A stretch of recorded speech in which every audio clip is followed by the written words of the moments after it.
Hello everybody, welcome back to 10 Minute Reviews. Jason here bringing you today's video. As always guys, please hit those like and subscribe buttons. We've got a ton of content that we come out with. We're trying to review as many books as possible. Also, don't forget to check the links down below for links to today's book, any other applicable links such as our Discord channel, and anything else we can think of. Please check it out through the links. One of our fans asked us to set ourselves up with the Amazon affiliates so we could use the traffic through those links. Otherwise, once again, thank you everybody for joining us, and I'm going to go ahead and get right into today's video. So for today, I want to talk about Joshua Dalzelle's Omega Force series, and the latest book, Omega Force Dead Reckoning. It's book 15, I believe, in the series.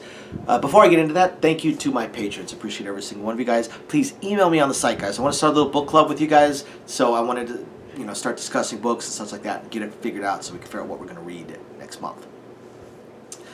So, Dead Reckoning, book number 15. Absolutely fantastic. By the way, for fans of Omega Force, I really recommend you guys go check out Andrew Moriarty's Imperial series. Really, really good. And there's a lot of similarities between the crews and the dialogue. So check it out when if you're looking for something to read. So otherwise, we are back with Jason Burke, Crusher, Kane, Lucky, the whole group. Now, one thing Josh has talked about in forwards, afterwards, in some of his books is how he really wants to try and get Omega Force kind of back to their roots. What's kind of cool with this series is, even though we're only in book 15, unlike a lot of books where it's just one after another, or kind of like the comic books, no one ever seems to age. There's been a fairly significant span of time from the first book to now. I mean, Jason Burke's got a son that's out in space, and Earth has managed to turn itself into a little bit of a power, or a growing, budding power, and there's reasons for that, and Jason has a lot to do with that. But the other thing that kind of ended up happening was this small little mercenary force that was extremely talented, very, very specialized. They all had their own little specialties, but they were some of the best within their specialties. They were this tiny little mercenary force that was trying to look out for the little man when they took their jobs. Oftentimes was outnumbered and had to really plan, plot, and techno their way through. They kind of ended up growing to where they had these huge allies between the Krydal Collective and Earth and these criminals and these politicians and these spy masters. They had all these allies, and they had all this money. They had a home base. They had a couple home bases. They had armies behind them, and it just kind of grew. And Josh really wanted to get them back down to their roots, and he finally manages to do it. So they lose their home. Now, after the first book, the ship itself, the Phoenix, I think it is, the ship itself is damaged. Very, very, very damaged. So Jason is actually taken off at this point in a little shuttle that they have, because he's going after Kane, and Lucky.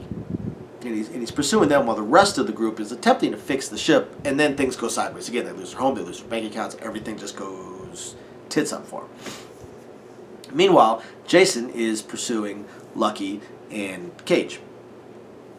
And through this, we start learning a little bit more about kind of some of the side players that have sort of disappeared and kind of reappeared, and a little bit more. We learn a lot more about the battle synths and their history, and a huge part of this particular book deals with the battle synths' history and some figures from their past, and especially the battle synth group that is allied with Jason. We learn a lot about them, learn a lot more about them and about their history and why they are independent, and especially Lucky. We learn a lot more about how Lucky came to be Lucky. Although, considering some of what's happened to him lately, he might not be all that lucky. But we learn a whole lot more about the history, and it's pretty cool. It's pretty fascinating. Along with this, we have a small little side plot of Crusher, because remember, Crusher got himself genetically modified in the last book or two, because he was falling behind of the rest of the crew, and he didn't want to be the weak link on the crew, nor did he want to leave the crew. And but he had a decision to make because genetic modification is very, very, very much taboo. His people will kill him, even though he is, a nobility figure within them. They will kill him just for the genetic modification. Along with this, they actually discovered during this genetic modification that his entire race was genetically modified to begin with. And that is a very well-kept secret that, again, will lead to all of their deaths. So we've got that little side plot going on of how is this going to be handled within the crew. And it also makes it very, very clear that Crusher chose Omega Force and the crew over his planet, his world, his home, and his people. By doing this, he can never go back. And in fact, he's going to have to never go by his real name again, and he's going to be an outcast. He's going to have to stay as an unknown, as a hidden. So he has chosen Omega Force. And what's good about how Dalzelle writes is that he does show that Crusher is somewhat conflicted on this. He's made his choice. He's going to take his choice. He's going to deal with his choice. He doesn't regret his choice. But he's not exactly what you would call happy about knowing that he's going to be a pariah with his people. Even if he doesn't get killed, he's going to be a pariah with his people. He's can't go home.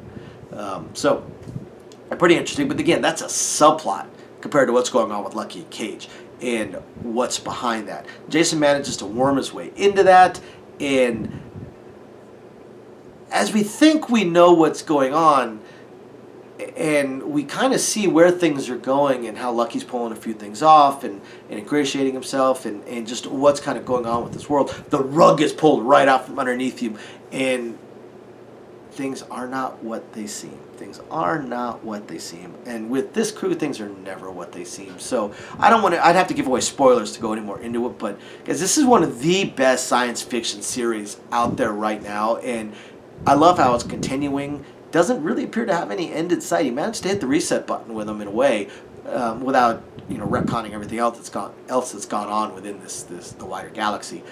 Fantastic series, guys. This will have you cracking up with the interactions of the characters. Might even have you tearing up with some of the characters. Definitely cheering out loud at times. It's an awesome series. So if you haven't read Omega Force, there's just something wrong with you. If you like science fiction, you gotta go check it out. If you have read Omega Force, I hope you've read Book 15. If not, go check it out. Book 15, Dead Reckoning.